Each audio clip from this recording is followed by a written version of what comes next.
During an era when the NBA's culture took on a massive transformation alongside hip-hop culture, Jason Williams, a.k.a. White Chocolate, became a global sensation.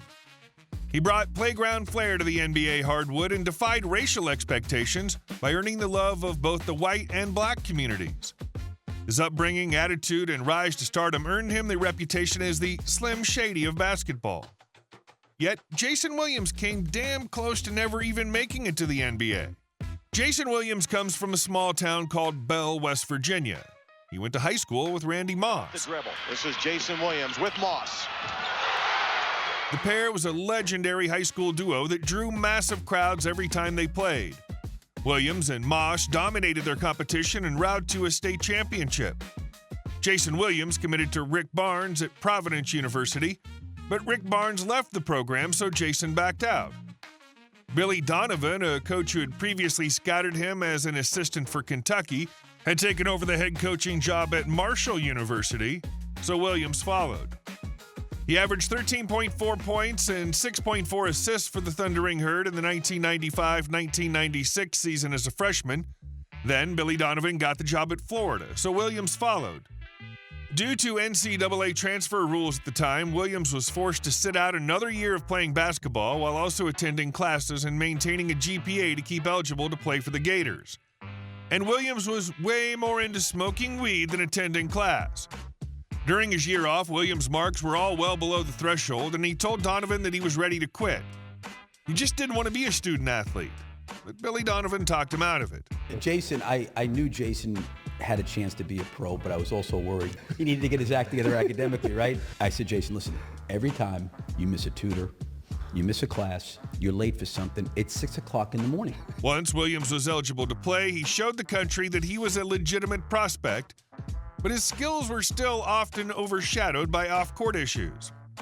Partway through the season, Williams failed a drug test and was suspended by the team. When he returned, Williams led the Gators to an 86-78 upset of the Kentucky Wildcats in Lexington, a program that had previously passed on him. Pick it up, here comes Williams, and they've got numbers 4-on-1. Oh, no, look! Away pass. That's a big-time play. He's got a lot of stuff, baby. This kid is for real. Jason Williams was quickly becoming the hottest thing in college ball. But with his name rising up draft boards, Williams tested positive for marijuana for a second time and was kicked off the team. His career at Florida lasted just 20 games, and it was uncertain whether he was even going to get drafted. In preparation for the draft, Williams moved in with Orlando Magic player Nick Anderson. He worked his ass off, getting in the best shape of his life. Williams also had the opportunity to show off his skills against NBA players and other prospects in workouts in front of scouts. Williams was so good in these workouts that once again he started climbing draft boards, shockingly getting drafted 7th overall by the Sacramento Kings at the 1998 draft. With the 7th pick in the 1998 NBA draft, the Sacramento Kings select Jason Williams from the University of Florida. The 1998-99 season was a totally transformational year for Sacramento. They traded for Chris Webber, signed Vlade Divac. Peja Stojakovic arrived to play his rookie year, and of course, Jason Williams was drafted. The Kings' new head coach, Rick Adelman, gave Jason Williams the green light to play his style of basketball. Adelman was great. He told me before we came out for the game, he said, if you come down and throw a behind-the-back pass and it goes out of bounds, he said, don't worry about it. Next time, try it with your left hand. So I'm thinking I'm going to give Coach Adelman all this bullshit that I receive off some of these turnovers, right? Because he gave me the green light. He gave you the okay. Yeah. Adelman encouraged Williams to embrace his creativity, even if it meant making mistakes along the way. Snow shooting 1 for 8. Oh, baby! Behind the back. Through the legs. Stolen. Jason Williams. What a pass! Are you kidding me? How did he see him there? His name is Jason Williams. That's why. And he's accorded a nice ovation. Jason, great crossover. Freezes Fisher. Goes glass and scores. Williams, look at this, folks. Oh, boy! If you don't like that, you don't like NBA basketball. Williams flew with the opportunity from game one by bringing the playground to the former NBA hardwood in a way no one had ever seen before. The Kings earned the reputation of must-see TV. Jason Williams immediately became a fan favorite, and his number 55 ranked as one of the top-selling jerseys in the entire league. Early in his rookie season, Stephanie Shepard, a media relations assistant with the Sacramento Kings, donned Williams with the nickname White Chocolate thanks to his playing style that was pretty fly for a white guy. Not only did Williams bring individual flair, but he also contributed to the team's overall success. The pace that Williams played at proved to bring the best out of Weber and Divac. Both bigs were damn good at passing, too. The whole team had an unbelievable swagger and remains one of the all-time funnest teams to watch. Some of his biggest moments came when he blew by Gary Payton. Starts his move, lost the handle, pops it up right to Jason Williams. Williams crosses over, loses Gary, drives into the lane, arcs the high one off the window, up and in. What I'm seeing right here is a guy that's not afraid to play against anybody. And he makes eye contact with Gary Payton, and Payton is smiling. Another was during the NBA All-Star Weekend in 2000 when White Chocolate showcased his creativity and flair in the Rookie Challenge. And Posey's coming to the game, misses from the corner. And we're going to check the score. LeFranc's driving in, and he is fouled. By the end of the lockout-shortened season, the Kings had accumulated a 27-23 record and earned themselves a first-round matchup against the third-seeded Utah Jazz, led by Karl Malone and John Stockton.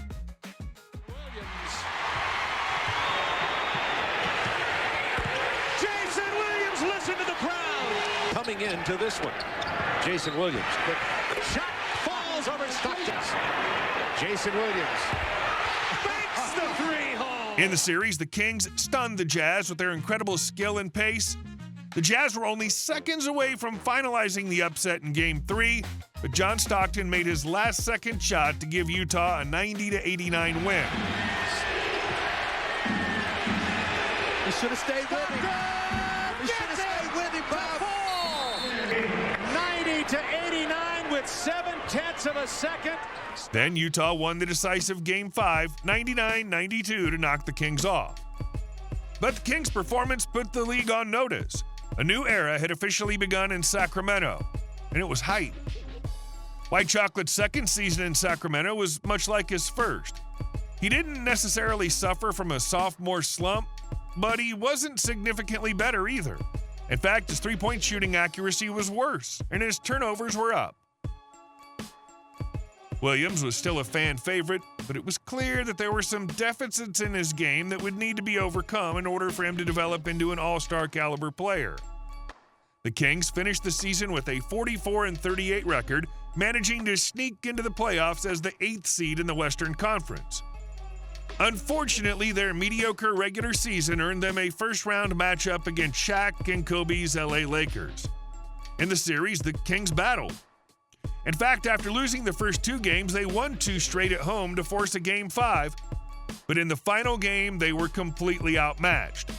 And that, in large part, was because Williams was severely outdueled by the Lakers' backcourt consisting of Kobe Bryant and Ron Harper.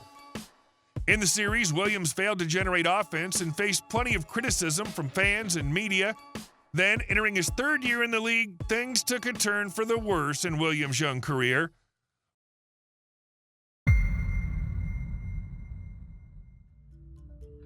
Right off the bat, Jason Williams was suspended for the first 5 games for once again testing positive for marijuana. If any NBA fans weren't aware of Williams' drug-related issues from his college days, they sure as hell were after his suspension. The media publicly roasted him and questioned his character. Negative press drew viewership because of Williams' popularity, so the media opted to squeeze every ounce of juice they could out of the story. When he was able to return to the court, the Kings elevated their play by winning 11 of their first 13 games with Williams back on the court. But just when it seemed like the media was ready to put the drug suspension in the rear view, White Chocolate screwed up again.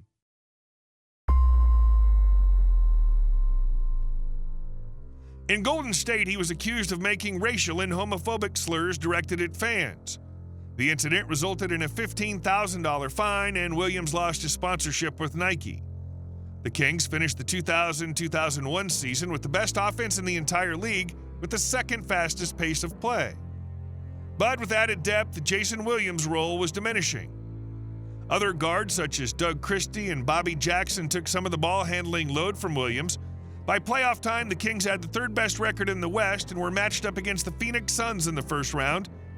In the series, the Kings were lights out, defeating Phoenix in 4 games. But fans couldn't help but notice that his minutes were even further reduced from the regular season. The win sent the Kings to the second round of the playoffs, where they got a chance to redeem themselves against the Lakers, but they failed miserably. A clean 4-game sweep, and most of the games weren't even close. Jason Williams underperformed. In the series, Williams was so ineffective that Rick Adelman opted to give Bobby Jackson more minutes at point guard, and that series proved to be the end of the white chocolate era in Sacramento. The ensuing offseason, Jason Williams was traded to the Grizzlies in a deal that sent Mike Bibby to the Kings. Vancouver, at the time, was the 4th worst team in the league and was in the midst of relocating to Memphis. Williams was disappointed with the trade, but it may have been a blessing in disguise. Moving from one of the best teams in the league to a small market franchise allowed Williams to step out of the public eye and focus on honing his skills on the basketball court. At first, the Grizzlies sucked, and Williams got fined for talking negatively about his team to the media. But over time, Williams played a crucial role in building the team's culture and became a fan favorite in Memphis. Most importantly, he transformed his game to become a more reliable point guard. Space for Jason Williams. Three-point shot is good. Jason Williams now with 17. I told you that was going to be the guy that either had this Grizzlies team win it or lose it. Second half, Jason Williams has been brilliant after a terrible first half.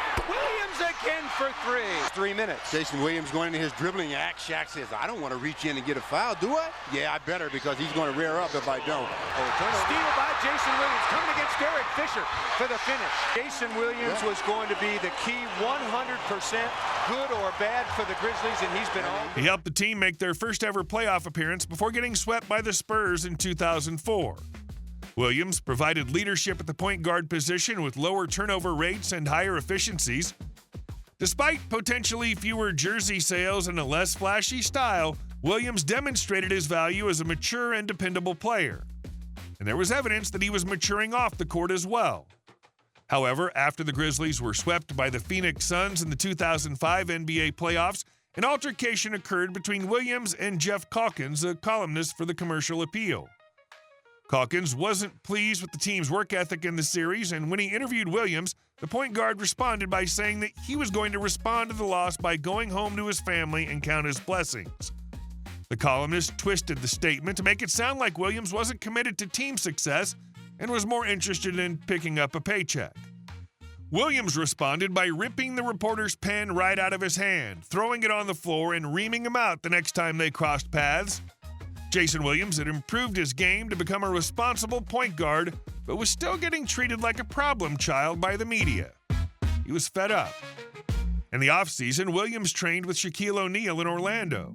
Shaq was about to enter his second season with the Miami Heat, a team that had championship aspirations, but severely lacked a point guard that could bring cohesion to the offense. Impressed with his passing skills, Shaq asked Pat Riley if he could pull off a trade to bring white chocolate to South Beach, and Riley responded by collaborating with a handful of other team managers and executives to orchestrate the largest trade in NBA history. It was a 5-team trade between the Heat, Grizzlies, Celtics, Jazz, and New Orleans Hornets that saw a total of 13 players get shipped to new teams. In the deal, the Heat received Jason Williams as well as Celtics former All-Star Antoine Walker and Grizzlies starting wing James Posey. 7 weeks later, he also signed Gary Payton to a cheap 1-year deal to serve as Jason Williams' backup point guard. The new guys joined Shaq, Alonzo Mourning, Udonis Haslem, and a young Dwayne Wade on one of the most stacked rosters in the league. As soon as the season began, the vibe in Miami was intense. Even though Stan Van Gundy coached the team to Game 7 of the conference finals the previous year, he left in early December and Pat Riley took over as the team's head coach. In his first season with the Heat, Jason Williams started almost every game.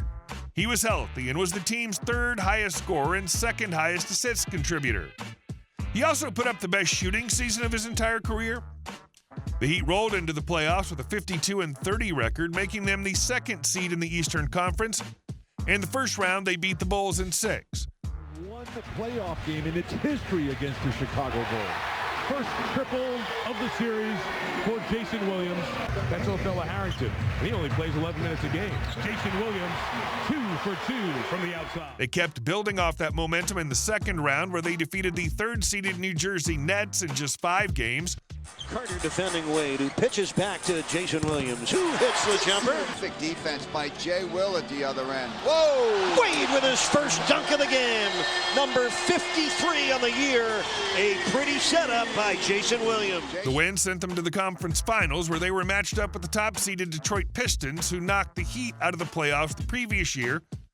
The series went back and forth heading into Game 6, with Miami holding a 3-2 series lead. Williams, who'd been solid through the playoffs, had struggled in the series, battling with Chauncey Billups. But in Game 6, Williams stepped up and had the biggest game of his entire life. He hit his first 10 shots in the game. They must go to the hole. They must go strong. Jason Williams, nice move. The support players picking up the slack for the Heat.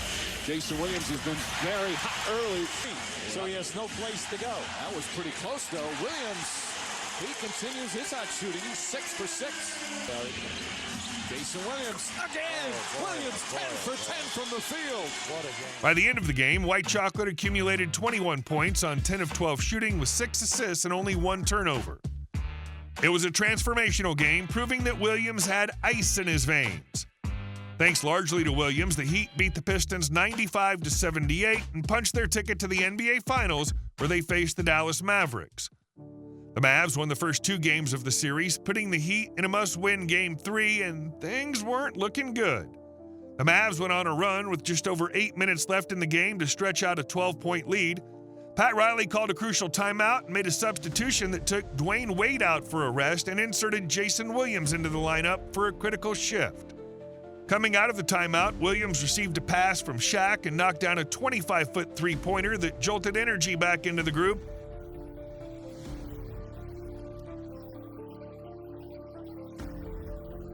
From there, the Heat turned on the jet.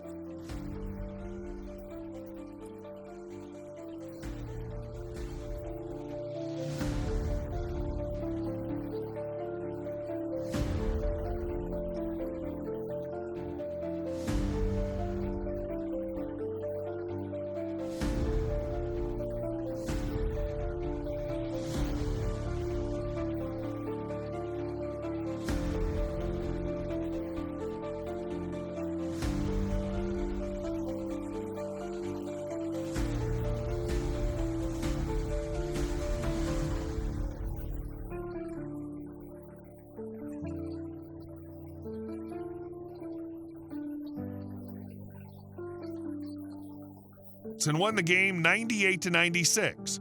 Jason Williams was unbelievable in that fourth quarter, making timely plays and great decisions when it mattered most.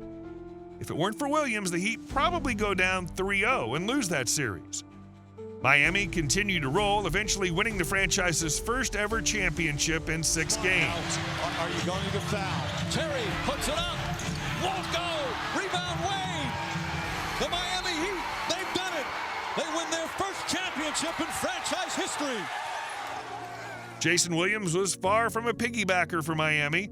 Aside from Wade and Shaq, he was one of their most important players who handled the rock in the most important moments. Jason Williams, the problem child who almost didn't get into the league because of smoking pot, had proven all the haters wrong. He was officially the reliable starting point guard on an NBA championship team. Not bad for a skinny white kid from Bell, West Virginia. Jason Williams continued to serve as the starting point guard for Miami after their championship victory, but the team struggled to make another deep playoff run. Injuries to his foot and knee began to take a toll, slowing him down during his final 2 seasons with the Heat. Despite the challenges, Williams remained committed to the game. After retiring for a season, Jason Williams made a surprising return to the NBA. He signed with the Orlando Magic, reuniting with Stan Van Gundy. During his stint with the Orlando Magic, Williams played in all 82 regular season games, making 18 starts.